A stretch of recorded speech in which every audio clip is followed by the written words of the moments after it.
Don't come to me with problems, come to me with solutions. Ever been on the receiving end of that? Or perhaps you picked it up somewhere and now you use it with your team. Maybe you find yourself jumping straight to solution mode during a coaching session. In this video, I explore the causes and problems of being solutions focused and propose a shift in how we offer support, focusing on the question instead of the answer.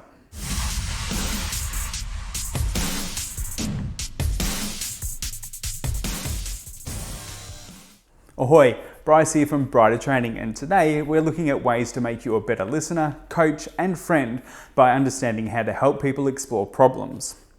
This video is separated into some theory and solutions, so use the timestamps in the description when you come back to jump to the parts that you want to brush up on. And remember, those likes, comments and subscribes really help us out, so feel free to do one or possibly all of them. A few years ago, my young nephew was doing his math homework. He asked me what 5 times 2 was, and I simply replied 10, Uncle of the Year. It was pointed out to me later that my answer didn't exactly help him in any way to learn. The same applies to corporate and personal problems. One of the biggest challenges clients have when learning about coaching and leadership is how to stop jumping to solutions. People jump straight into solutions in so many different situations, in deciding how to address performance and skill gaps, in managing conflict and behavioural problems, in helping people identify goals or managing personal issues, when someone is upset or stressed. So, what's the problem with being solutions focused? Well, there are 3 key issues.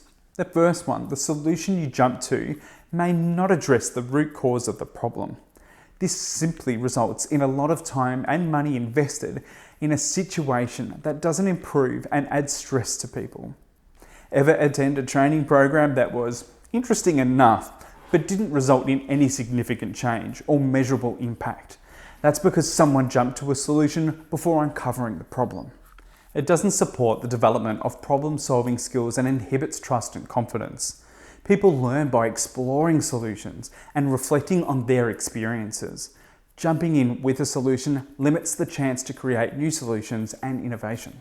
Because the problem isn't clearly defined, it's not aligned with measures, behaviours and outcomes.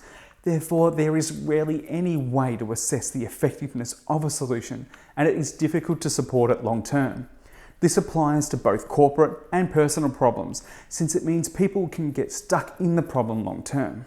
Now, there are absolutely times when a clear directive approach is warranted, such as if there are extreme time constraints or very specific quality process requirements, or the employee doesn't have the skills or experience to perform the activity. However, jumping to a solution is often much more damaging in the long term. So why do people do it? Well, firstly, some people feel that to be seen as valuable, they need to have the answers. It has a positive intention, however, over time, people have mistaken having all the answers with leadership. We mistake answers with value, and some people just have an ego that drives them to want to be a hero and saviour. Secondly, people are time poor, and when you're busy, you simply don't have the time to host a guided exploration into a problem. Many people listen in order to speak, instead of listen to understand.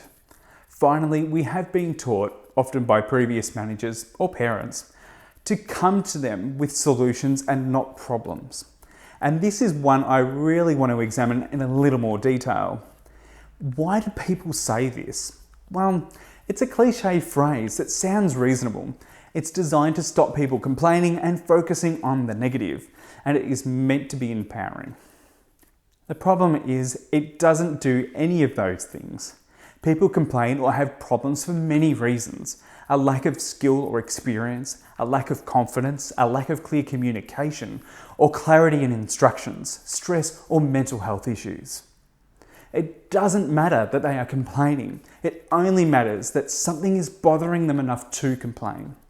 If they already have solutions, chances are they wouldn't come to you in the first place. And there is no point encouraging people to think of solutions, but then not empowering them to implement them, assuming they know where to start. I recently worked with someone who was told to be solutions focused, then had every idea shot down, hardly conducive to an empowering environment. People are allowed to have problems, concerns, or complaints. There's nothing wrong with it. Your job isn't to judge, take ownership, or solve it. It's to identify the support that the other person needs. Whether personal or professional, the goal in any situation where someone is complaining or raising a problem is to identify the cause, identify what a positive solution would look and feel like, and to offer the right level of guidance to empower someone to manage the situation. And sometimes the best solution isn't to provide one at all. It's to provide clarity, context, perspective, support, or just to listen. There is a famous quote that reads, "A problem well stated is a problem half solved." And this is what I recommend to you. Once you clearly know what the problem is, then you can focus on what is the real issue and not get caught up in the peripherals.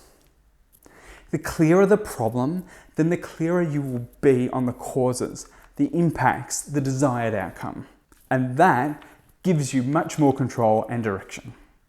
Don't encourage people to come to you with a solution. Encourage them to come to you with a clear problem. And when they do, take the time to explore the problem further. Ultimately, it's about asking the right questions, taking time to understand why the problem exists and how it's a problem for the person in front of you. Find out what they need from you. Here are 4 steps you can follow to better define the problem. Number 1, get specific. It's difficult to resolve a problem when you're dealing with vague generalizations and abstract concepts. How specifically is it a problem? What is it preventing or causing? Sometimes an event can get blown out of proportion. The person sees a relationship failing or a major conflict when in reality it is only relating to a specific context or situation. Number 2, analyze the situation from multiple perspectives. What has to be true for the person complaining for them to feel this way? What could be true for other parties involved? The more you can attempt to understand the motivations, the less likely you will let biases creep into the situation. And number 3 is to clarify the desired outcome. What does success look like? If someone hasn't considered the goal, then chances are they are stuck in the present. Help them to clarify what they need. And number 4, put all options on the table. Instead of focusing on one single solution, test different ideas to see how they alter the situation. Ultimately, fight the urge to share your experiences or attempt to rationally argue someone's concerns. Sometimes it's not about you at all, and regardless of your good intentions, you're not helping by making the situation about you or your insights.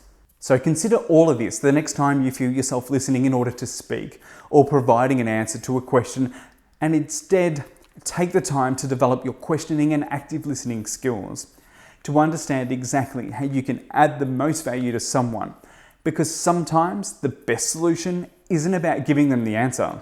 If you're interested in some training or workshops on this or other topics that we offer programs for, our contact details can be found in the description below. Until next time, thanks again for watching and have a great day.